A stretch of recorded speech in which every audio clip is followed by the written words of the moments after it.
Mr. Speaker, Mr. Vice President, members of the 104th Congress, distinguished guests, my fellow Americans all across our land. Let me begin tonight by saying to our men and women in uniform around the world, and especially those helping peace take root in Bosnia, and to their families, I thank you. America is very, very proud of you.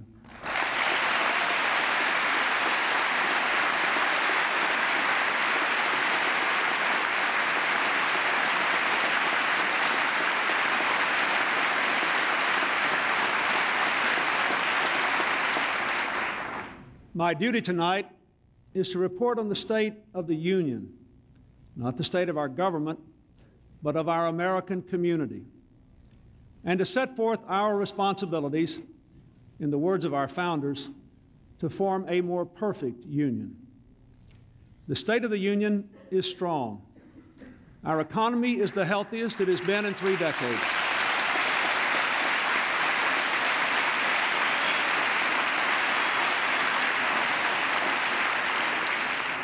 Our economy is the healthiest it has been in 3 decades. We have the lowest combined rates of unemployment and inflation in 27 years. We have created nearly 8 million new jobs, over 1 million of them in basic industries like construction and automobiles.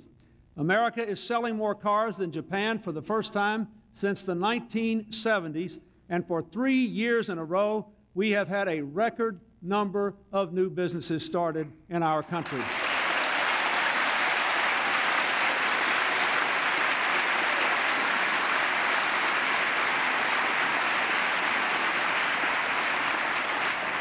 Our leadership in the world is also strong, bringing hope for new peace. And perhaps most important, we are gaining ground and restoring our fundamental values. The crime rate, the welfare and food stamp rolls, the poverty rate, and the teen pregnancy rate are all down. And as they go down, prospects for America's future go up.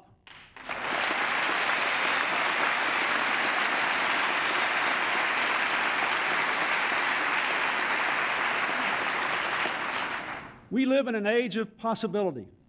100 years ago, we moved from farm to factory.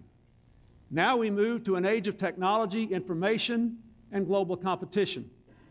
These changes have opened vast new opportunities for our people, but they have also presented them with stiff challenges. While more Americans are living better, too many of our fellow citizens are working harder just to keep up, and they are rightly concerned about the security of their families. We must answer here 3 fundamental questions. First, how do we make the American dream of opportunity for all a reality for all Americans who are willing to work for it? Second, how do we preserve our old and enduring values as we move into the future? And third, how do we meet these challenges together as one America? We know big government does not have all the answers. We know there's not a program for every problem.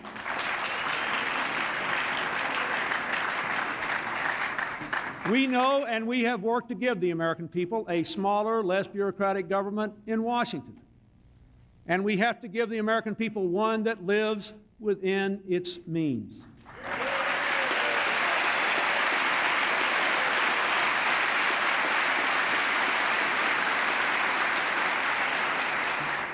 The era of big government is over.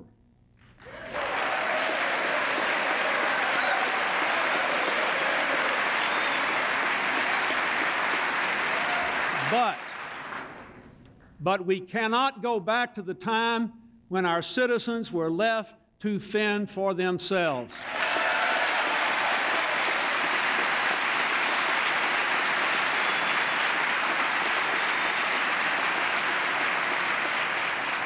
Instead, we must go forward as one America, one nation, working together to meet the challenges we face together. Self-reliance and teamwork are not opposing virtues. We must have both.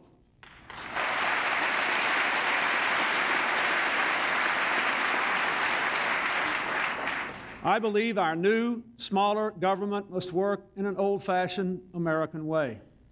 together with all of our citizens, through state and local governments, in the workplace, in religious, charitable, and civic associations. Our goal must be to enable all our people to make the most of their own lives with stronger families, more educational opportunity, economic security, safer streets, a cleaner environment, and a safer world. To improve the state of our union, we must ask more of ourselves, we must expect more of each other, and we must face our challenges together.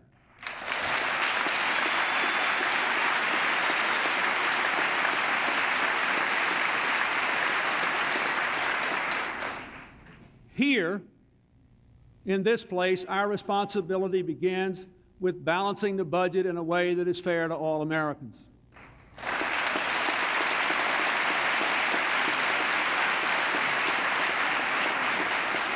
There is now broad bipartisan agreement that permanent deficit spending must come to an end.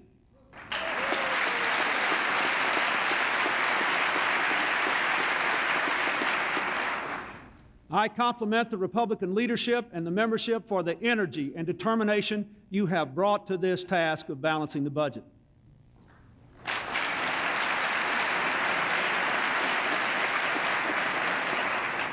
And I thank the Democrats for passing the largest deficit reduction plan in history in 1993, which has already cut the deficit nearly in half in 3 years.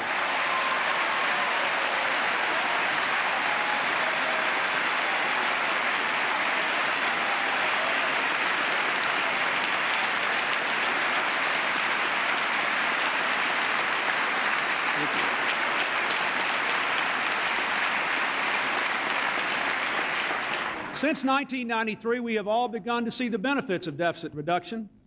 Lower interest rates have made it easier for businesses to borrow and to invest and to create new jobs. Lower interest rates have brought down the cost of home mortgages, car payments, and credit card rates to ordinary citizens.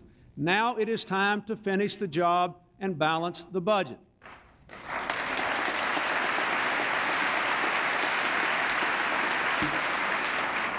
Though differences remain among us, which are significant, the combined total of the proposed savings that are common to both plans is more than enough, using the numbers from your Congressional Budget Office, to balance the budget in 7 years and to provide a modest tax cut.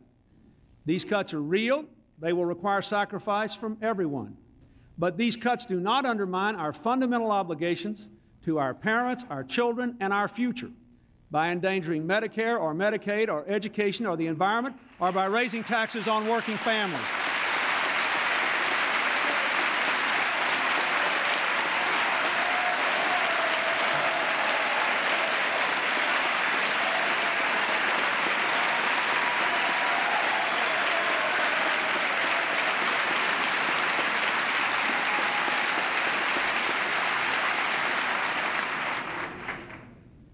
I have said before, and let me say again, many good ideas have come out of our negotiations. I have learned a lot about the way both Republicans and Democrats view the debate before us. I have learned a lot about the good ideas that each side has that we could all embrace. We ought to resolve our remaining differences. I am willing to work to resolve them. I am ready to meet tomorrow. But I ask you to consider that we should at least enact these savings that both plans have in common and give the American people their balanced budget, a tax cut, lower interest rates, and a brighter future. We should do that now and make permanent deficits yesterday's legacy.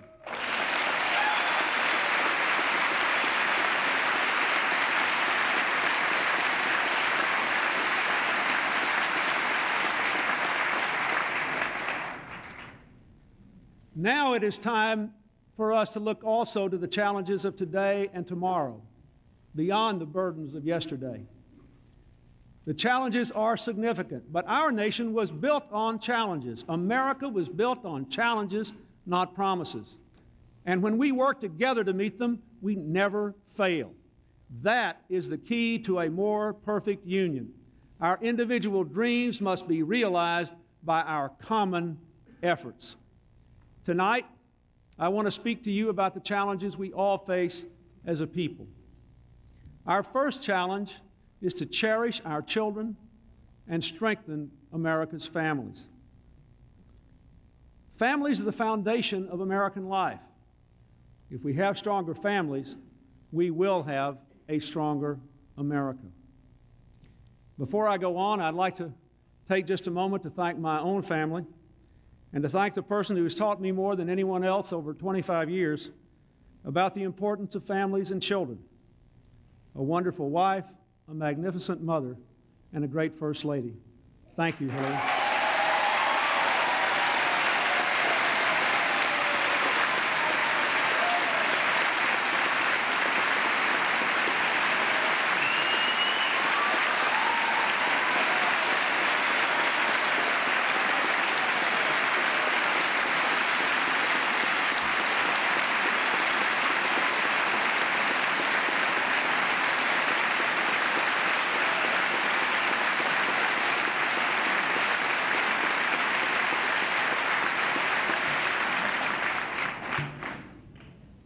All strong families begin with taking more responsibility for our children.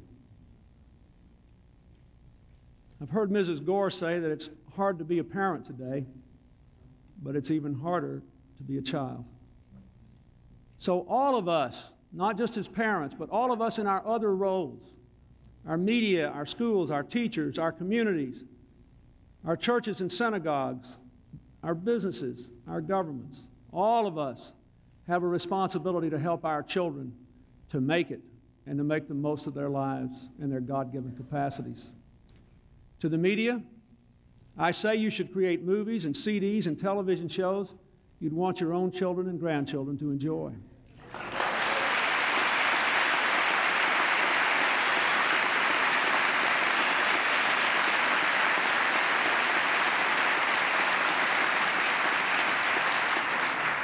I call on Congress to pass the requirement for a V-chip in TV sets so that parents can screen out programs they believe are inappropriate for their children.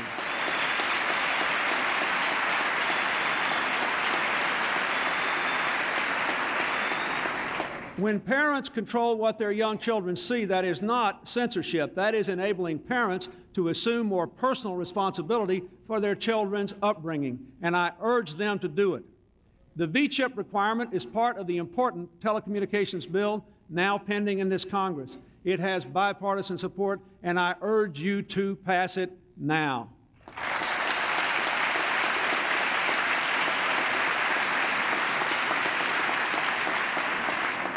To make the V-chip work, I challenge the broadcast industry to do what movies have done, to identify your program in ways that help parents to protect their children. And I invite the leaders of major media corporations in the entertainment industry to come to the White House next month to work with us in a positive way on concrete ways to improve what our children see on television. I am ready to work with you.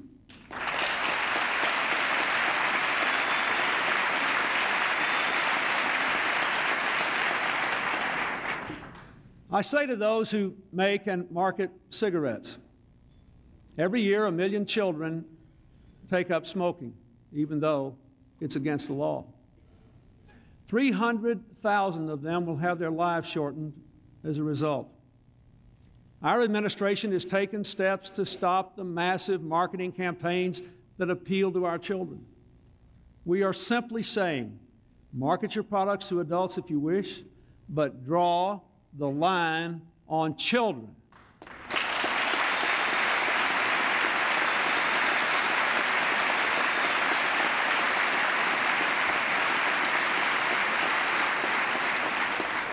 I say to those who are on welfare, and especially to those who have been trapped on welfare for a long time, for too long our welfare system has undermined the values of family and work instead of supporting them. The Congress and I are near agreement on sweeping welfare reform. We agree on time limits, tough work requirements, and the toughest possible child support enforcement. But I believe we must also provide child care so that mothers who are required to go to work can do so without worrying about what is happening to their children.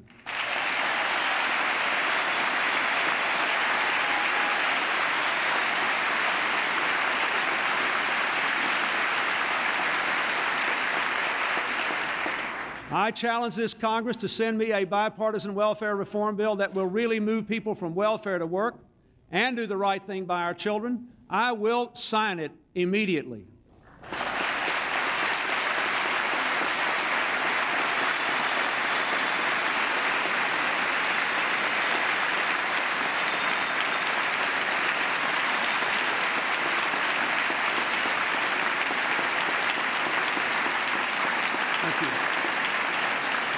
But let us be candid about this difficult problem.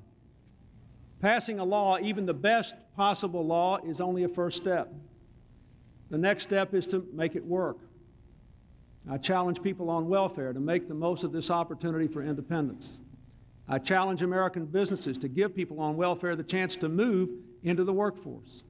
I applaud the work of religious groups and others who care for the poor. More than anyone else in our society, they know the true difficulty of the task before us, and they are in a position to help. Every one of us should join them. That is the only way we can make real welfare reform a reality in the lives of the American people.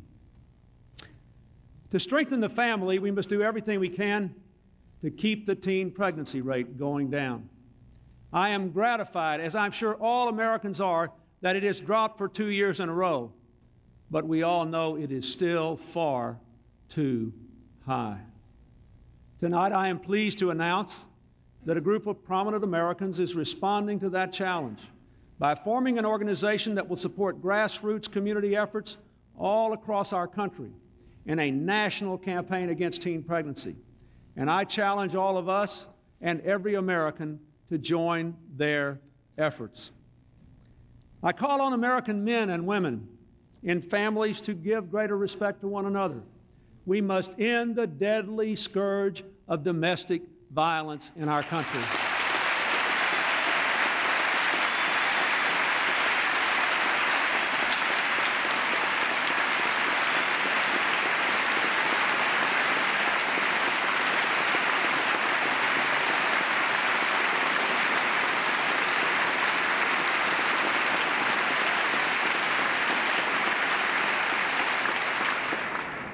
And I challenge America's families to work harder to stay together.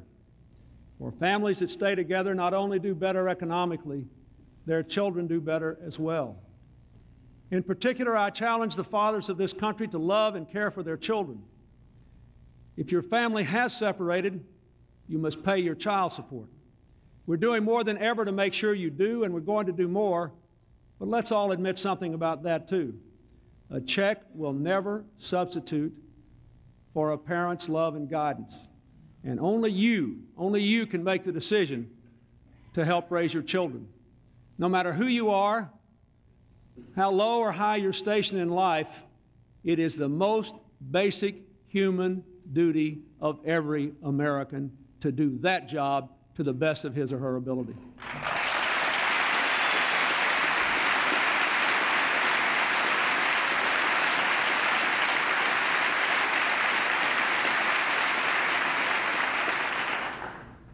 Our second challenge is to provide Americans with the educational opportunities we'll all need for this new century. In our schools, every classroom in America must be connected to the information superhighway with computers and good software and well-trained teachers. We are working with the telecommunications industry, educators, and parents to connect 20% of California's classrooms by this spring, and every classroom and every library in the entire United States by the year 2000.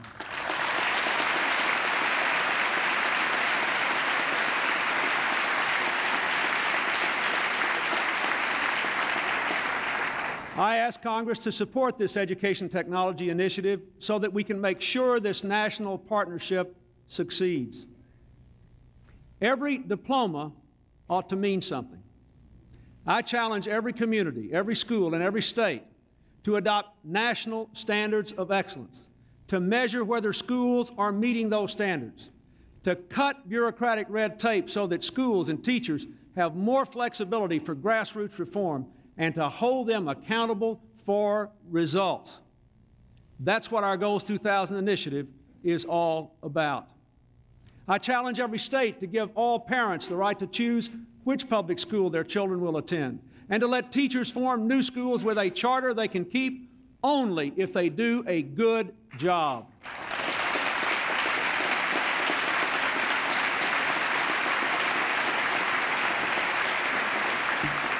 I challenge all our schools to teach character education, to teach good values and good citizenship. And if it means that teenagers will stop killing each other over designer jackets, then our public schools should be able to require their students to wear school uniforms.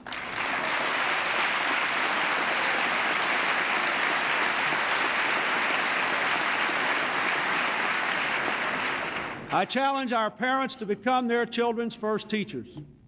Turn off the TV, see that the homework is done, and visit your children's classroom. No program, no teacher, no one else can do that for you. My fellow Americans, higher education is more important today than ever before. We've created a new student loan program that's made it easier to borrow and repay those loans, and we have dramatically cut the student loan default rate. That's something we should all be proud of because it was unconscionably high just a few years ago. Through AmeriCorps, our national service program, this year 25,000 young people will earn college money by serving their local communities to improve the lives of their friends and neighbors.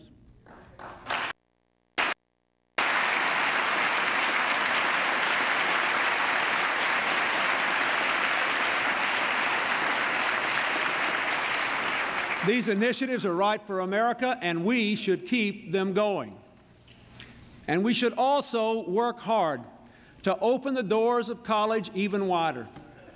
I challenge Congress to expand work-study and help 1 million young Americans work their way through college by the year 2000, to provide a $1,000 merit scholarship for the top 5% of graduates in every high school in the United States.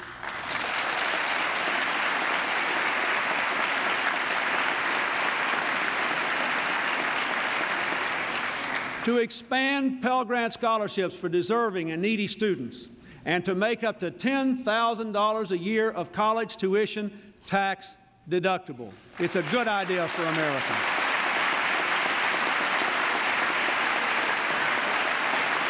Thank you.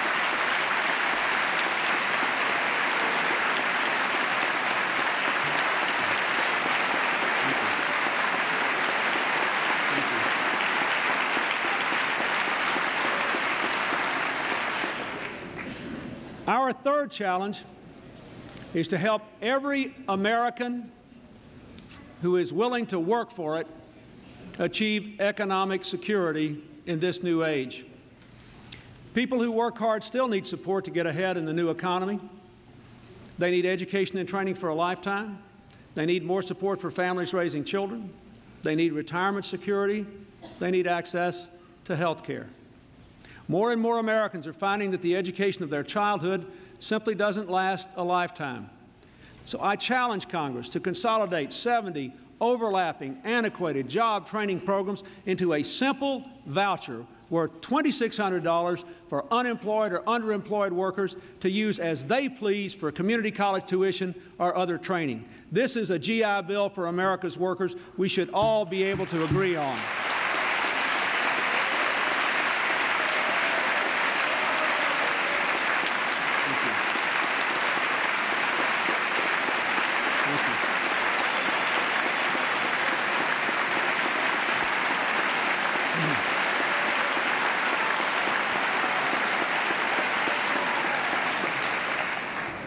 More and more Americans are working hard without a raise. Congress sets the minimum wage. Within a year, the minimum wage will fall to a 40-year low in purchasing power. $4.25 an hour is no longer a minimum wage, but millions of Americans and their children are trying to live on it. I challenge you to raise their minimum wage.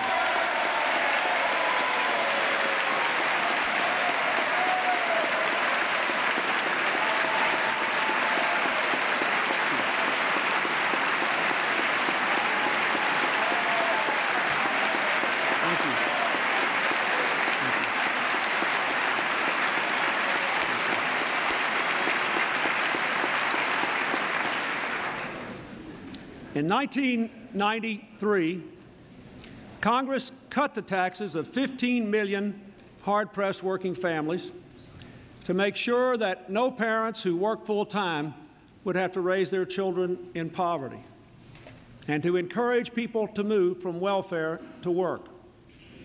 This expanded earned income tax credit is now worth about $1,800 a year to a family of 4 living on $20,000. The budget bill I vetoed would have reversed this achievement and raised taxes on nearly 8 million of these people. We should not do that. We should not do that.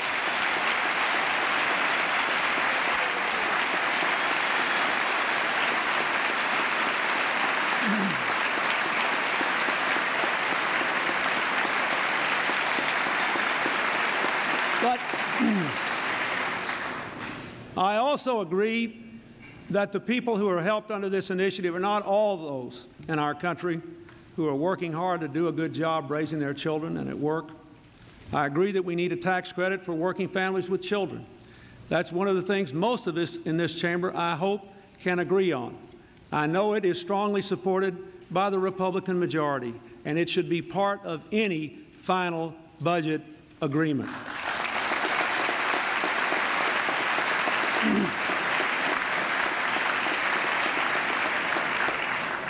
I want to challenge every business that can possibly afford it to provide pensions for your employees.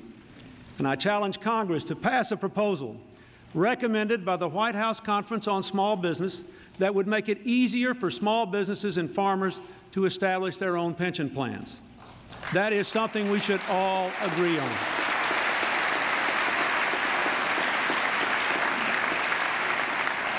We should also protect existing pension plans. 2 years ago, with bipartisan support that was almost unanimous on both sides of the aisle, we moved to protect the pensions of 8 million working people and to stabilize the pensions of 32 million more. Congress should not now let companies endanger those workers' pension funds.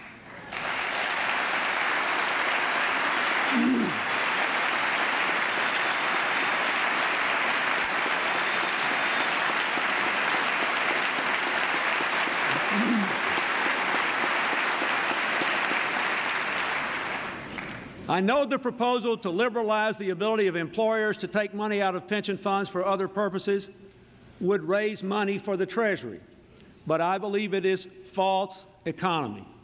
I vetoed that proposal last year, and I would have to do so again.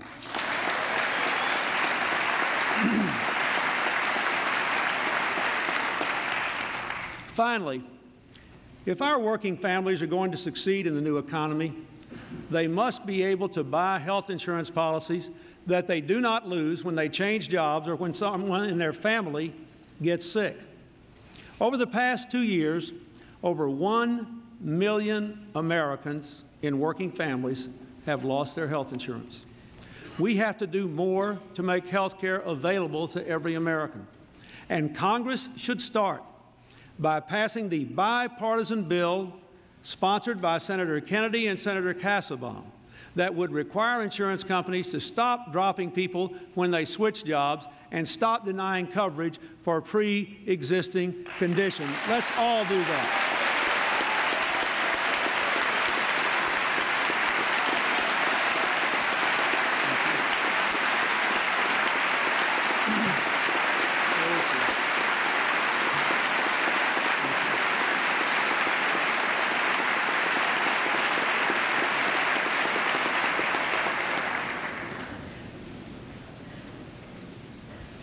And even as we enact savings in these programs, we must have a common commitment to preserve the basic protections of Medicare and Medicaid, not just to the poor, but to people in working families, including children, people with disabilities, people with AIDS, senior citizens in nursing homes. In the past 3 years, we've saved $15 billion just by fighting health care fraud and abuse. We have all agreed to save much more. We have all agreed to stabilize the Medicare Trust Fund. But we must not abandon our fundamental obligations to the people who need Medicare and Medicaid. America cannot become stronger if they become weaker.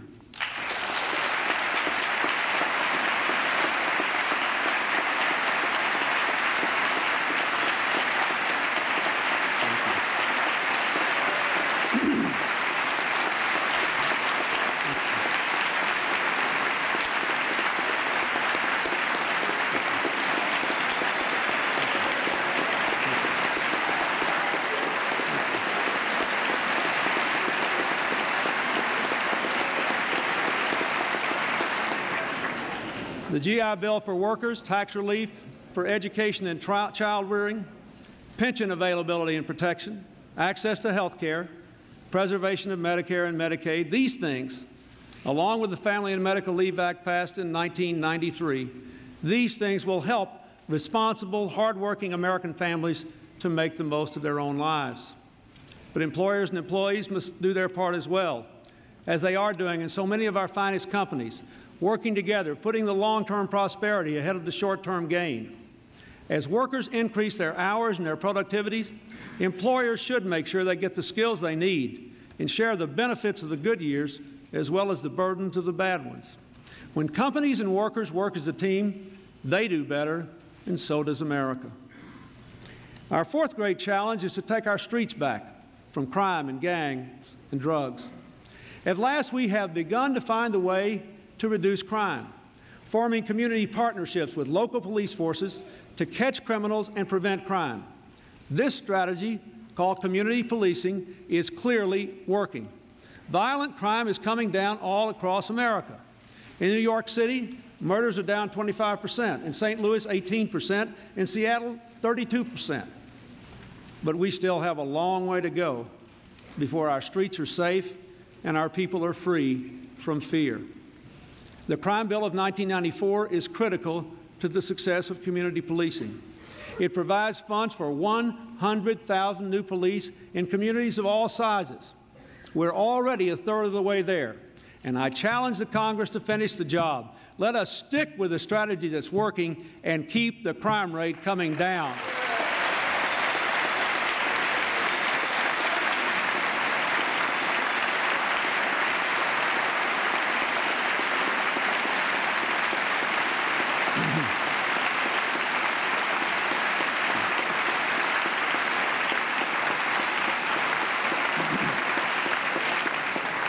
Community policing also requires bonds of trust between citizens and police.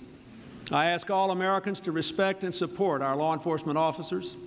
And to our police, I say, our children need you as role models and heroes. Don't let them down. The Brady Bill has already stopped 44,000 people with criminal records from buying guns. The assault weapons ban is keeping 19 kinds of assault weapons out of the hands of violent gangs. I challenge the Congress to keep those laws on the books.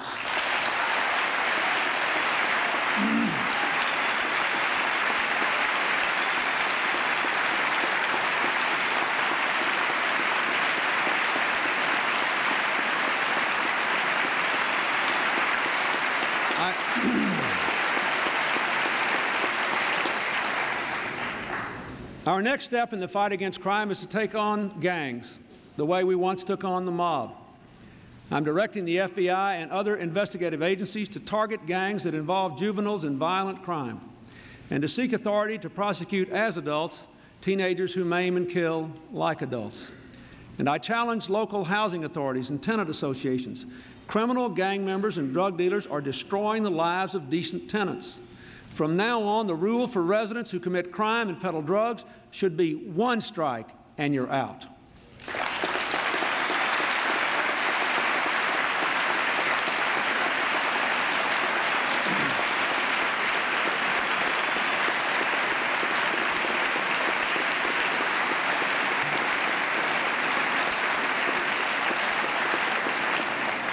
I challenge every state to match federal policy to assure that serious, violent criminals serve at least 85% of their sentence.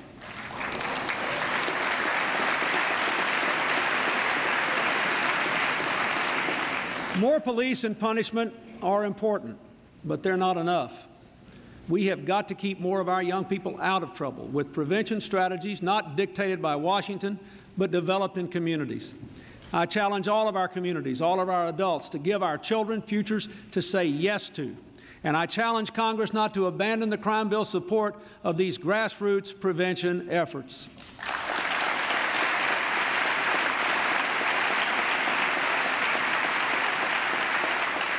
Finally, to reduce crime and violence, we have to reduce the drug problem. The challenge begins in our homes, with parents talking to their children openly and firmly. It embraces our churches and synagogues, our youth groups, and our schools. I challenge Congress not to cut our support for drug-free schools. People like these DARE officers are making a real impression on grade school children that will give them the strength to say no when the time comes.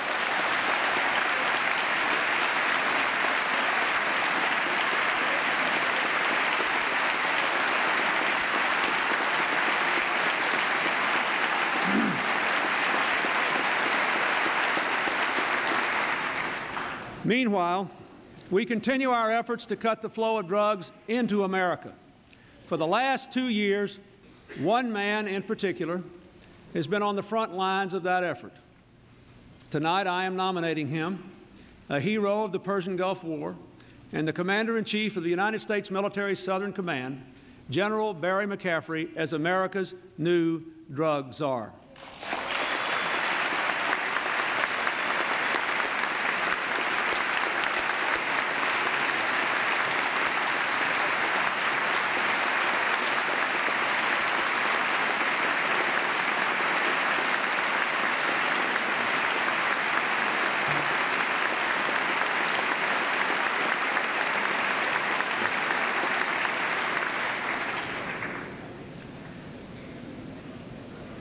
General McCaffrey has earned 3 Purple Hearts and 2 Silver Stars fighting for this country. Tonight, I ask that he lead our nation's battle against drugs at home and abroad. To succeed, he needs a force far larger than he has ever commanded before. He needs all of us. Every one of us have a role to play on this team. Thank you, General McCaffrey, for agreeing to serve your country one more time.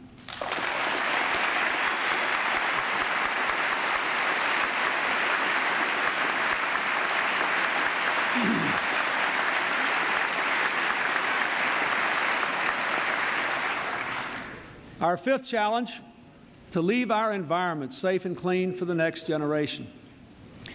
Because of a generation of bipartisan effort, we do have cleaner water and air. Lead levels in children's blood has been cut by 70%. Toxic emissions from factories cut in half. Lake Erie was dead, and now it's a thriving resource. But 10 million children under 12 still live within 4 miles of a toxic waste dump. A third of us breathe air that endangers our health. And in too many communities, the water is not safe to drink. We still have much to do. Yet Congress has voted to cut environmental enforcement by 25%. That means more toxic chemicals in our water, more smog in our air, more pesticides in our food. Lobbyists for polluters have been allowed to write their own loopholes into bills to weaken laws that protect the health and safety of our children. Some say that the taxpayers should pick up the tab for toxic waste and let polluters who can afford to fix it off the hook. I challenge Congress to re-examine those policies and to reverse them. I believe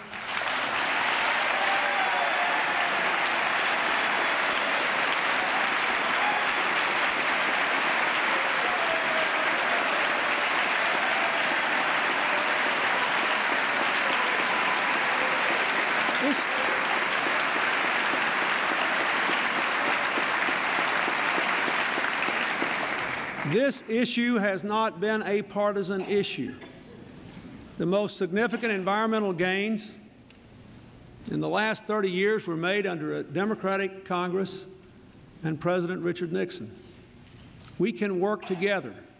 We have to believe some basic things.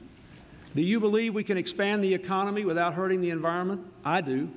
Do you believe we can create more jobs over the long run by cleaning the environment up I know we can. That should be our commitment.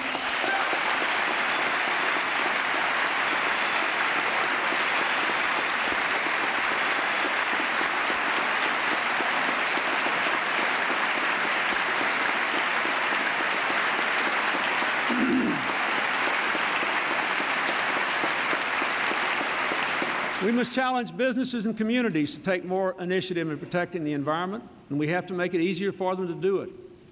To businesses, this administration is saying, if you can find a cheaper, more efficient way than government regulations require to meet tough pollution standards, do it, as long as you do it right. To communities, we say, we must strengthen community right-to-know laws requiring polluters to disclose their emissions, but you have to use the information to work with business to cut pollution. People do have a right to know that their air and their water are safe.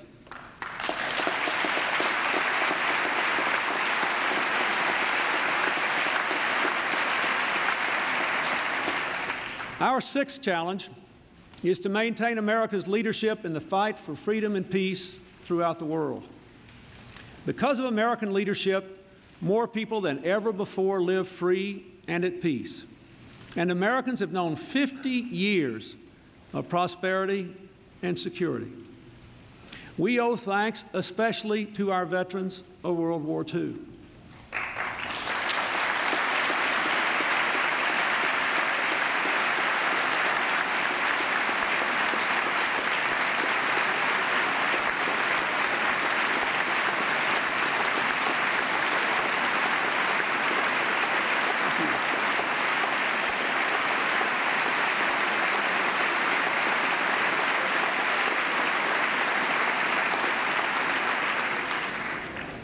I would like to say to Senator Bob Dole and to all others in this chamber who fought in World War II, and to all others on both sides of the aisle who have fought bravely in all our conflicts since, I salute your service, and so do the American people.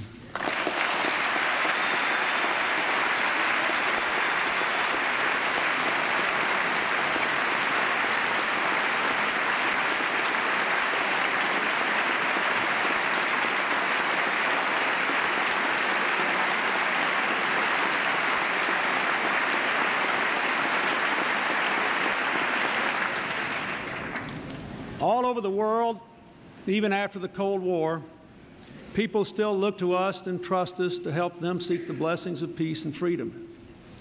But as the Cold War fades into memory, voices of isolation say America should retreat from its responsibilities. I say they are wrong. The threats we face today as Americans respect no nation's borders.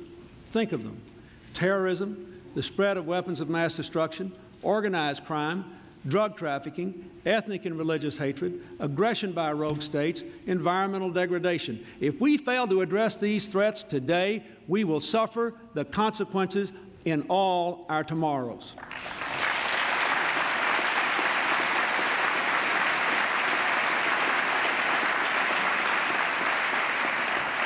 Of course we can't be everywhere. Of course we can't do everything. But where our interests and our values are at stake and where we can make a difference, America must lead. We must not be isolationists. We must not be the world's policeman. But we can and should be the world's very best peacemaker.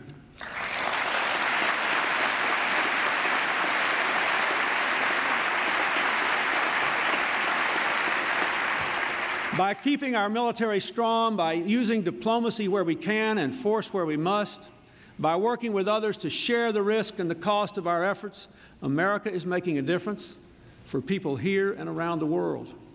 For the first time since the dawn of the nuclear age, there is not a single Russian missile pointed at America's children.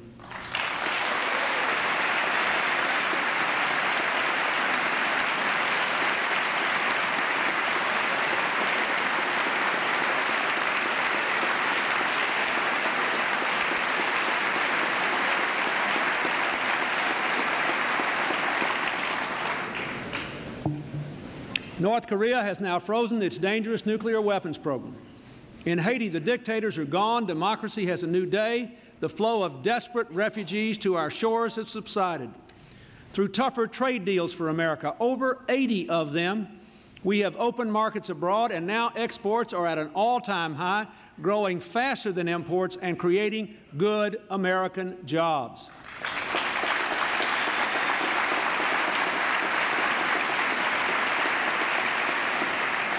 We stood with those taking risks for peace. In Northern Ireland, where Catholic and Protestant children now tell their parents violence must never return.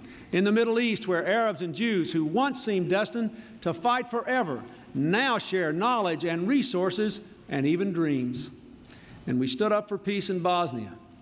Remember the skeletal prisoners, the mass graves, the campaigns of rape and torture, the endless lines of refugees, the threat of a spreading war. All these threats, all these horrors have now begun to give way to the promise of peace. Now our troops and a strong NATO, together with our new partners from Central Europe and elsewhere, are helping that peace to take hold. As all of you know, I was just there with a bipartisan congressional group, and I was so proud not only of what our troops were doing, but of the pride they evidenced in what they were doing. They knew what America's mission in this world is, and they were proud to be carrying it out.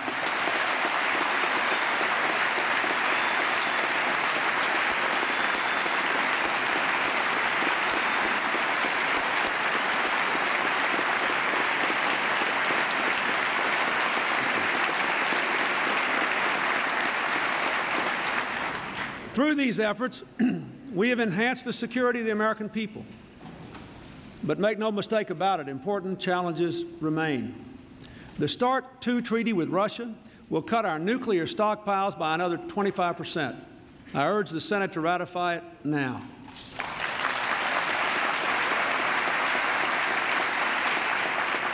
We must end the race to create new nuclear weapons by signing a truly comprehensive nuclear test ban treaty this year.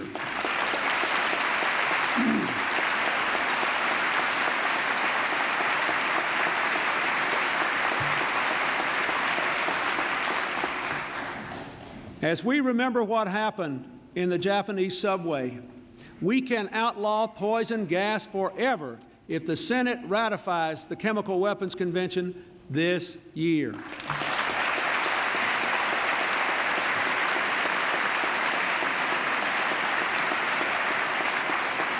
We can intensify the fight against terrorists and organized criminals at home and abroad if Congress passes the anti-terrorism legislation I proposed after the Oklahoma City bombing now.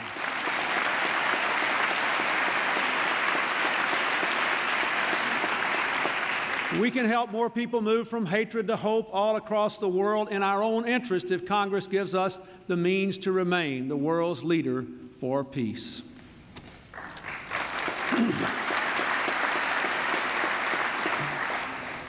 My fellow Americans, the 6 challenges I have just discussed are for all of us. Our 7th challenge is really America's challenge to those of us in this hallowed hall tonight, to reinvent our government and make our democracy work for them. Last year, this Congress applied to itself the laws it applies to everyone else.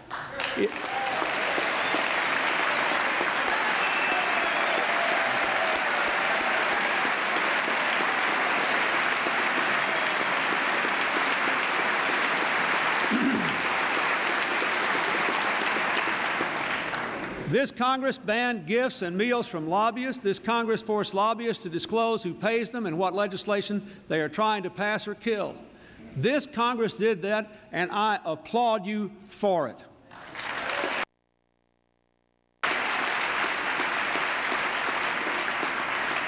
Now I challenge Congress to go further, to curb special interest influence in politics by passing the first truly bipartisan campaign finance reform bill in a generation.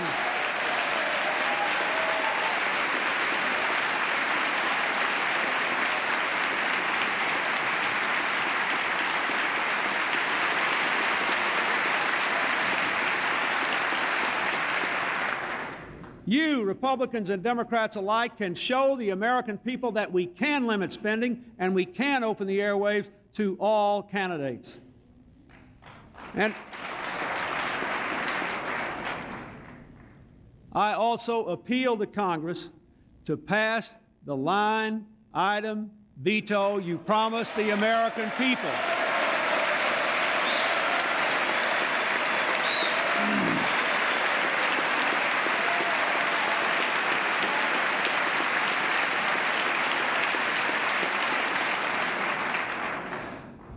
Our administration is working hard to give the American people a government that works better and costs less. Thanks to the work of Vice President Gore, we are eliminating 16,000 pages of unnecessary rules and regulations, shifting more decision-making out of Washington back to states and local communities. As we move into the era of balanced budgets and smaller government, we must work in new ways to enable people to make the most of their own lives. We are helping America's communities not with more bureaucracy, but with more opportunities. Through our successful empowerment zones and community development banks, we're helping people to find jobs, to start businesses. And with tax incentives for companies that clean up abandoned industrial property, we can bring jobs back to places that desperately, desperately need them. But there are some areas that the federal government should not leave and should address, and address strongly. One of these areas is the problem of illegal immigration. After years of neglect, this administration has taken a strong stand to stiffen the protection of our borders. We are increasing border controls by 50%. We are increasing inspections to prevent the hiring of illegal immigrants. And tonight I announce I will sign an executive order to deny federal contracts to businesses that hire illegal immigrants.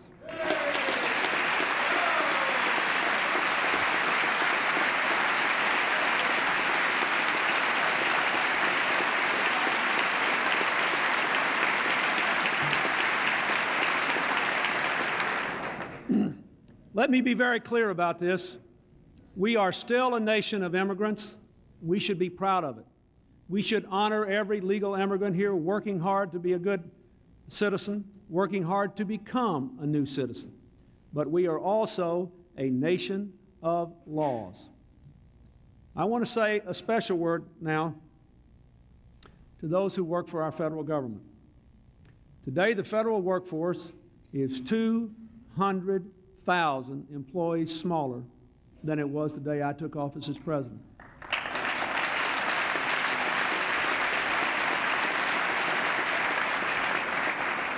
Our federal government today is the smallest it has been in 30 years, and it's getting smaller every day. Most of our fellow Americans probably don't know that. And there's a good reason, a good reason.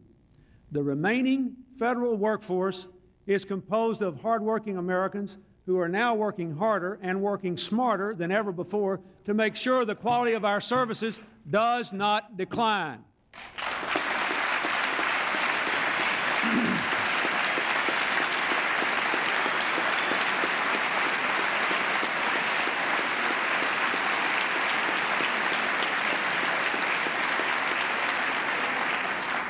I'd like to give you one example. His name is Richard Dean. He's a 49-year-old Vietnam veteran who's worked for the Social Security Administration for 22 years now. Last year, he was hard at work in the federal building in Oklahoma City when the blast killed 169 people and brought the rubble down all around him. He re-entered that building 4 times. He saved the lives of 3 women. He's here with us this evening, and I want to recognize Richard and applaud both his public service and his extraordinary personal heroism. Please.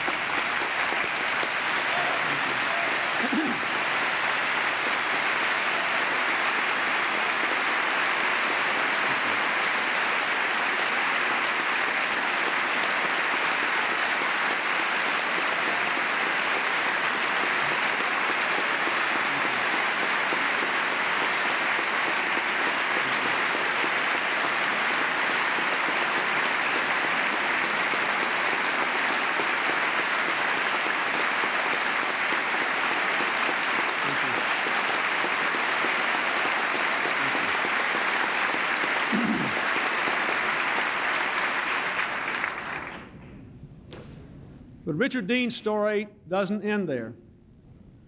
This last November, he was forced out of his office when the government shut down. And the second time the government shut down, he continued helping Social Security recipients, but he was working without pay. On behalf of Richard Dean and his family, and all the other people who are out there working every day, doing a good job for the American people, I challenge all of you in this chamber, let never, ever shut the federal government down again.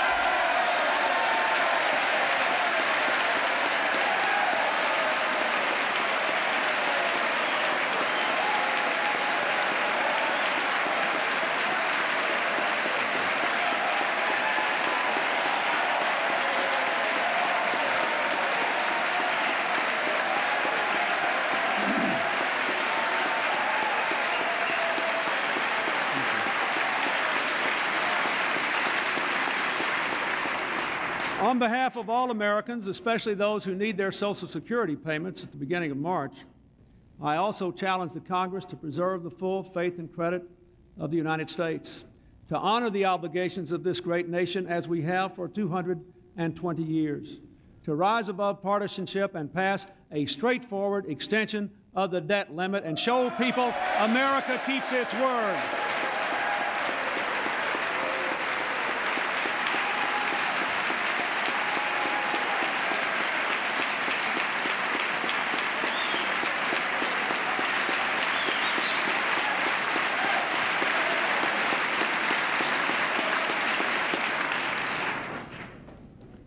I know that this evening I have asked a lot of Congress and even more from America, but I am confident.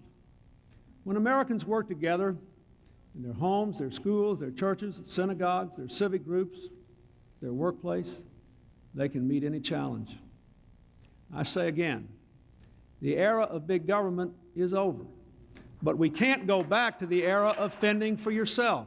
We have to go forward to the era of working together as a community, as a team, as one America, with all of us reaching across these lines that divide us, the division, the discrimination, the rancor. We have to reach across it to find common ground. We have got to work together if we want America to work.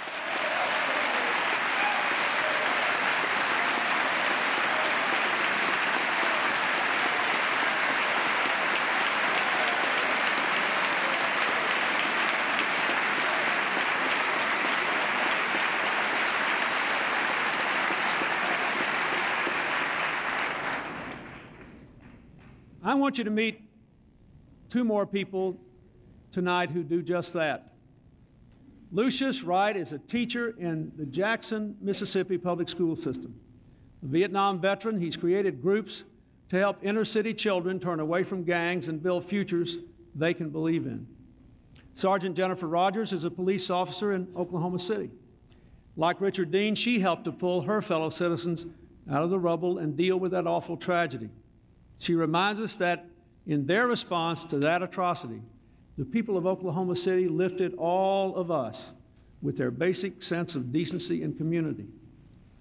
Lucius Wright and Jennifer Rogers are special Americans, and I have the honor to announce tonight that they are the very first of several thousand Americans who will be chosen to carry the Olympic torch on its long journey from Los Angeles to the centennial of the modern Olympics in Atlanta this summer. Not because they are star athletes, but because they are star citizens, community heroes meeting America's challenges.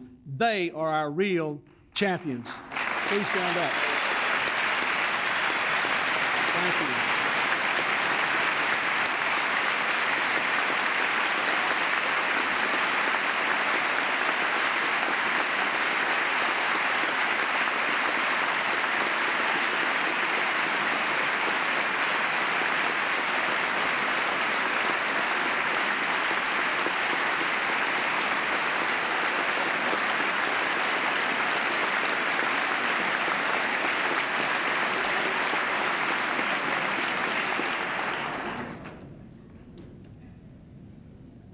Now each of us must hold high the torch of citizenship in our own lives. None of us can finish the race alone. We can only achieve our destiny together. One hand, one generation, one American connecting to another. There have always been things we could do together, dreams we could make real, which we could never have done on our own.